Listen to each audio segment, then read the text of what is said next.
আওয়ামী লীগ নিষিদ্ধের দাবিতে শাহবাগে কারা কারা ছিলেন?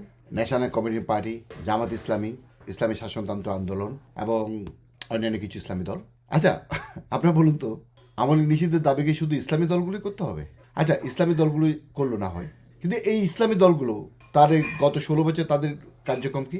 এই যে হেফাজত ইসলাম, তারা সবসময় সুদের বিরুদ্ধে কথা বলেছেন, ডক্টর ইউনূসকে সুদখোর ডেকেছেন। এই মামুনুল হক খেলাফত মজলিসের সাধারণ সম্পাদক এবং হেফাজত ইসলামের অন্যতম বড় নেতা, তার অনেক অনেক ভিডিও পাওয়া যাবে যেখানে ডক্টর মোহাম্মদ ইউনূসকে প্রকাশ্যে সুদখোর, দুর্নীতিবাজ সবকিছু বলেছে। আজ কিন্তু তারা সুদের ওয়াজ করে না। সুতরাং এইসব দলগুলির চরিত্র হচ্ছে, যখন আওয়ামী লীগ ছিল তারা শেখ হাসিনাকে কওমি মা বলে অভিহিত করতেন, এখন ডক্টর মোহাম্মদ ইউনূসকে তাদের ত্রাতা হিসাবে অভিহিত করছেন।